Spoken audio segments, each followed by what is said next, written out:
Bonjour et bienvenue à tous. Dans cette vidéo, nous allons voir qu'est-ce qu'on ne t'a jamais appris sur le fait d'être parent. Et je vous souhaite la bienvenue sur la chaîne Questions-Réponses. La chaîne où vous trouverez réponse à tout.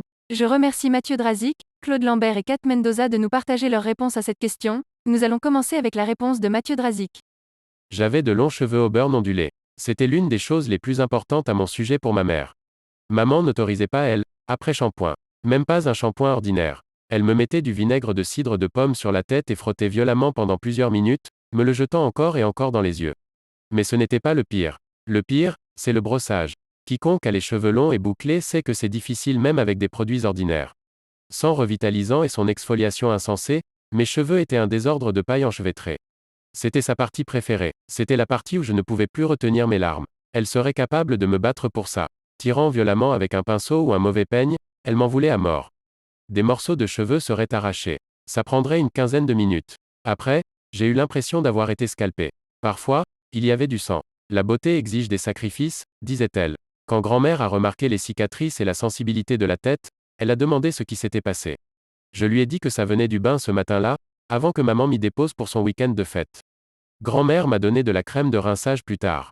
Pas de grognement, pas de douleur. J'étais excité. Maman est devenue folle quand on lui a dit. J'avais la bouteille avec moi pour rentrer chez moi. Elle me l'a arrachée de la main, a crié sur sa mère pour avoir interféré.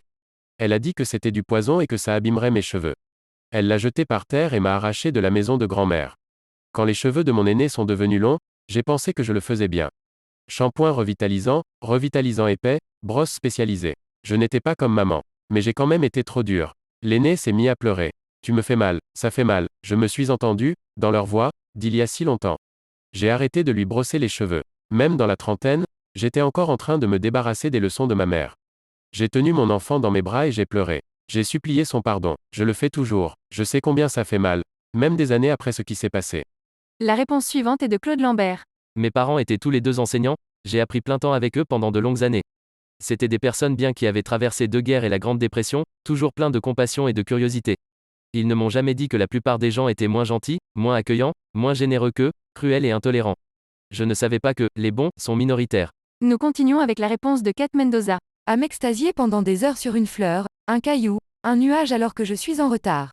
À chanter quand tout va mal. À m'excuser quand j'ai tort. À ne pas être susceptible et passer l'éponge. À voir le verre toujours à moitié plein. À prendre le temps de réaliser mes envies et ne plus procrastiner. À poser mon téléphone pour faire des choses avec mes mains et mon cerveau. À profiter de la vie. La vidéo est terminée, merci d'être resté jusqu'à la fin. Vous pouvez maintenant vous abonner si la vidéo vous a plu, pensez à laisser aussi un like, ça aide pour le référencement sur YouTube. C'est maintenant la fin de cette vidéo, pensez à laisser un commentaire pour nous dire si ces réponses vous ont plu. Au revoir et à la prochaine.